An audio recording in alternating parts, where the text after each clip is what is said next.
Lira? Sisi! Uy, ikaw nabalitaan ko yung nangyari sa yung tagumpay. Sumakses ka dun. Congrats! Kung pwede lang kitang yakapin, niyakap na talaga kita ngayon. Sobrang proud ko sa'yo. Salamat, Lira. Ngunit nabalitaan mo ba? Kami ni Soldario sa ikinasal na. Ha? Totoo ba? Eh,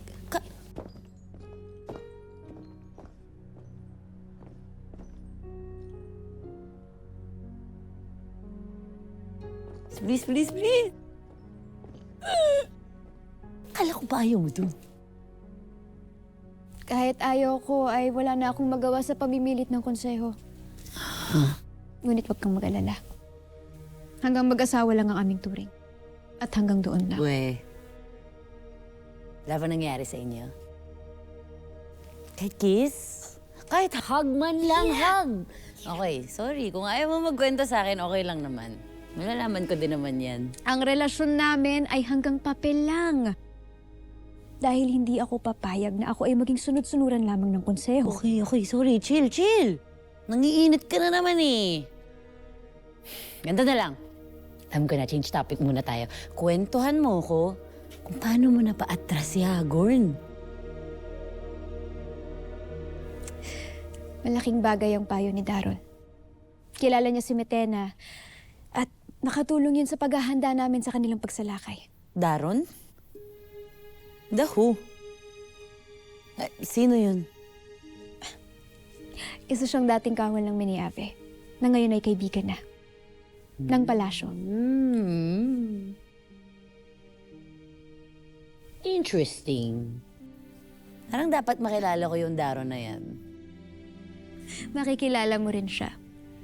Lalo't ginawa ko na siyang isa sa mga tagapayo ng Sapiro. Wow! Ni-level up mo agad siya! Para sa pakikipagdigmaan, Lira. Okay. Sige. Sige. Kinikilig ka. Tumatawa ka eh. Alam mo, halika na. Halika na. Ang dami mong sinasabi. Alaga mo. Lira!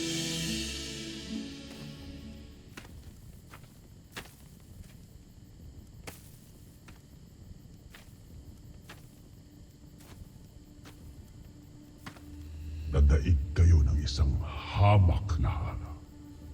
Na gaya ni Armea, isa lamang siyang maliit na pasneya kung tutusin. Wala pa siya sa kalingkingan ng mga dating sangre, pero nadaig kayo. Ano kayo, mga inutil? Mukhang napaghandaan nila ang aming pagdating, Panginoon. Napaghandaan o talagang mga inutil lamang kayo? Maaaring sadyang matalino lang talaga ang sinasabi mong mahinang harang, Armea. O baka naman, may nag-ulat sa kanila ng ating plano. Sabihin mo sa akin, Agane. Paano kung maiuulat sa kaaway ang ating planong sumalakay sa norte ng Sapiro kung magkasama tayo simula ng iutos ni Hagorn hanggang makarating tayo doon at makipaglaban? Husto na!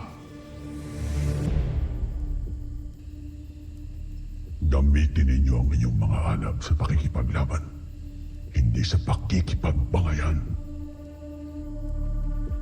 Panginoon, hindi kaya mas mainam kung hihilingin mo sa Bathalang Gargan na pumarito siya sa Encantadia upang tulungan tayong wasakin ang ating mga kaaway. Nakatitiyak ako na mas mapapadali ang ating tagumpay kung pangungunahan tayo ng bagong Bathalang. Ang Encantadia ay hindi alay na magmumula sa kanya.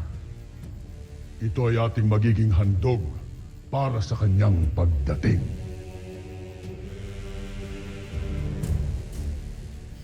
Pagdating, kailan siya darating, Hagorn? Kapag nadaig na niya, sa mundo ng mga tao, ang mga sanggring dumaig at nagpabagsak sa iyo. At huwag kang mag-alala dahil malapit nang maganap niyon. Kung kaya't kinakailangan natin na masakop na ang Encantadia sa lalong madaling panahon upang hindi nakakahiya sa ating bathala. Kaya't ipakita mo sa akin ang iyong silbi ni Dena. Bago ko pang hinayangan ang pagpapalaya ko sa iyo, bigyan mo ko ng maraming tagumpay. O kung hindi, ako mismo ang magbabalik sa iyo sa karsero o sa kamatayan. Naiintindihan mo?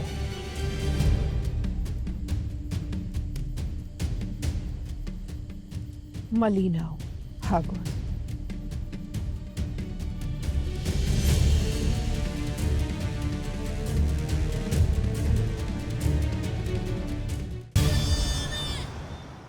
Nauunawaan ko kung ayaw iwan ni Perena ang Hatoria.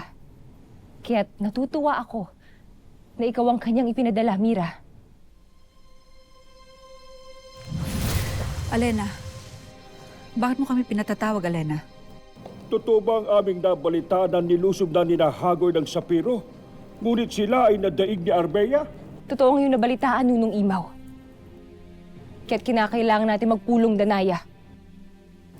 Tiyak kong hindi ito ang huling laban. Babalik si Hagorn, hindi man sa Sapiro. Maaaring sa Adamya, sa Hatoria, o dito, sa Lireo.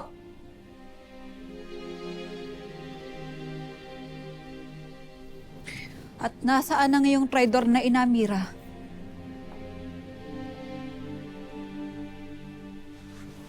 Natatakot ba siya makiharap sa akin? Kaya't ikaw ang naririto? Ashti, nauunawaan ko ang iyong nararamdaman. Ngunit maaari bang isang tabi mo muna ang iyong galit sa aking Ada? Bilang may kinakaharap tayong tigmaan ngayon. At tinitiyak ko rin sa inyo na ang aking Ada ay nananatiling may matatag na paninindigan upang tiyaking hindi na mapapasakamay ni Hagorn o ng mitenang yun ng buong Encantadia.